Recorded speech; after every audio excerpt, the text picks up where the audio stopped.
bien, la SPANC, cette année, fêtera ses 50 ans au mois de décembre.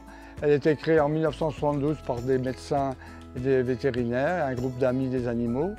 Alors la SPANC a la mission d'accueillir dans ce refuge des animaux errants, accidentés ou déposés par justice, ou on va aussi en sortir de la fourrière. On va chercher les animaux à la fourrière pour les réintégrer et leur donner une famille. Alors ici, on soigne les animaux parce que c'est bien beau d'accueillir les animaux, mais ensuite il faut les traiter comme des êtres vivants et sensibles qu'ils sont. Donc on les soigne, c'est pas toujours évident. Il y a des vaccins à mener, on fait ça avec les vétérinaires. Il y a des opérations chirurgicales pour ceux des fois qui sont blessés. Et ensuite, il y a beaucoup d'amour à donner, beaucoup de tendresse de la part de nos bénévoles. Je suis arrivée il y a 10 ans avec 2 chiots que j'ai trouvés sur la route, dans très mauvais état. Je suis venue les déposer à la SPANC. Et puis après, je me suis dit, mais ça a l'air sympa, elles ont l'air vraiment accueillantes, sympathiques, enfin voilà, et je suis restée. Alors mon rôle au sein de l'association, c'est de m'occuper des adoptions chats. En fait, je dirige les gens en fonction de la demande des gens pour les chats. Je leur demande par exemple s'ils ont d'autres animaux ou pas. Et puis en fonction de ça, je leur dis quel chat serait le mieux pour eux. Et je leur donne des conseils également. Et je m'occupe également des stérilisations, des bons GTV, des bons du gouvernement. Alors en fait, le gouvernement a donné des bons gratuits pour les personnes défavorisées et qui ont besoin de faire stériliser leur chienne ou leur chat et qui n'en ont pas les moyens. Et on fait des stérilisations de leurs chiennes gratuitement ou en partie. Et les chats, pareil. La Société protectrice des animaux fait adopter des animaux stérilisés. Pourquoi? Parce qu'il y a une surpopulation animale en Nouvelle-Calédonie. Donc, qui dit surpopulation animale, des chiots en maladie ou des chiots abandonnés dans des fossés, dans des endroits pas possibles, à la rue, ou des animaux errants dans la rue qui peuvent être blessés, accidentés. Et ensuite, on ne peut pas avoir que des chats et des chiens en Nouvelle-Calédonie, il faut penser aux animaux de la faune sauvage. Donc il y a un aspect aussi environnemental important pour le pays, pour le territoire. Les box sont grands, les chatteries sont grandes, il y a de l'espace, mais ce qui est indispensable, c'est le contact avec l'humain, parce que le but, c'est pas de les garder, c'est qu'ils repartent vers une famille d'adoption. On fait aussi un gros effort sur l'hygiène. Ça, c'est important dans un refuge parce que l'épidémie, c'est la catastrophe. Au niveau financier, ce n'est pas facile tous les jours pour l'association. En 2021, près de la moitié des recettes proviennent du mécénat, c'est-à-dire des dons privés qui sont déductibles d'impôts. Ensuite, 13% du budget provient des subventions publiques. Enfin, il y a les revenus liés aux adoptions, aux ventes et aux brocantes, ainsi que les dons qui permettent d'économiser beaucoup d'argent. Voilà pour les finances, ça c'est un aspect qui nous tourmente sans arrêt. Alors on aimerait avoir un peu plus de subventions publiques, parce que là on ne travaille pas pour nous, on travaille pour le territoire. Pour l'adoption, il faut se poser les bonnes questions.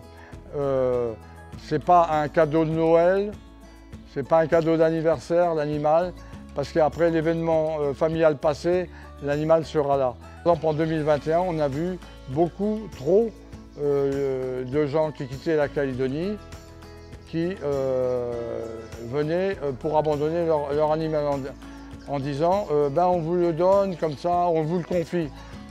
On disait non, vous l'abandonnez, votre chien il a 10 ans, il ne va pas comprendre pourquoi il est resté 10 ans dans votre famille et puis que maintenant il se retrouve dans un box à la SPANC. C'est très dur pour lui. Donc je dis, un animal c'est un être vivant et sensible. C'est reconnu par la loi dans le code pénal et dans le code civil depuis 2015. Donc on ne fait pas n'importe quoi avec son animal. On n'a pas de cœur. L'un pour l'humain, l'autre pour l'animal. On a du cœur ou on n'en a pas. Alphonse de Lamartine, en 1820, écrivait cela déjà. Alors là, on arrive en fait dans le petit parc où on met les chiots avec des mamans qui vont les éduquer. Parce qu'un chiot qui n'est pas éduqué par une maman chien, c'est un chiot qui ensuite va avoir des problèmes de comportement. et qui vont parfois être difficiles, très difficiles il va falloir vraiment faire venir un éducateur canin, enfin ça va être très compliqué. Alors les filles, ça c'est Mana, qui est une très bonne maman. Ah ma fifi, bonjour ma belle, bonjour.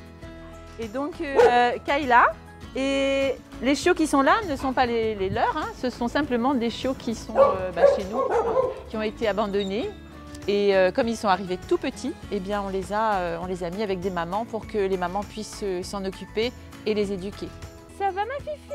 Oui, elle est très gentille. Alors Toya, elle a 7 mois maintenant. Vous voyez, elle est rasée sur les côtés parce qu'elle vient d'être opérée en fait. Donc là, on l'a stérilisée, hein, c'est très important. À partir de 6 mois, de stériliser les animaux pour pas qu'il y ait pour essayer d'enrayer la surpopulation. Et puis voilà, maintenant elle est bonne pour l'adoption. Donc tant que les chiots ne sont pas vaccinés, on ne peut pas prendre le risque de les mettre avec d'autres chiens et puis dans des endroits où il peut y avoir par exemple la maladie terrible pour les chiens, c'est la parvovirose, qui est une diarrhée hémorragique et qui tue les chiots malheureusement. Les adultes sont vaccinés et puis les adultes, même s'ils l'attrapent, ils peuvent survivre, mais les chiots rarement. Donc on fait très très attention à ça, on a des règles d'hygiène vraiment très strictes pour que nos chiots soient dans de bonnes conditions. Ça fait partie, vous savez, des choses que je vous disais tout à l'heure sur les chiens qui arrivent chez nous, adultes, et qui très souvent ont soit des maladies, soit ils ont été traumatisés, comme Dudley par exemple. Son œil, en fait, on n'a pas pu le sauver, il était abîmé déjà. Et personne évidemment ne s'occupait de lui, et donc personne ne l'avait emmené chez le vétérinaire quand il a commencé à avoir une infection. Et on n'a pas pu enrayer l'infection, on a essayé, mais on n'a pas pu enrayer l'infection. Vous vouliez savoir pourquoi j'étais bénévole chien?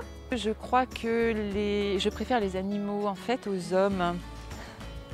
Parce que déjà les animaux sont toujours contents de nous voir. Ils nous prennent comme on est. Et ils sont extrêmement reconnaissants de ce qu'on fait pour eux. Et ça, c'est particulièrement les chiens qu'on sauve, etc. On a des relations avec eux qui sont uniques en fait. Je crois que c'est vraiment un bonheur. Moi, je ne m'en lasse pas. Venir au refuge, c'est essentiel pour mon équilibre personnel. L'animal, c'est un fait de société. La moitié des Canadiens ont des animaux domestiques. C'est énorme. Alors, des fois, on nous dit bon, il y a d'autres sujets plus importants que les animaux.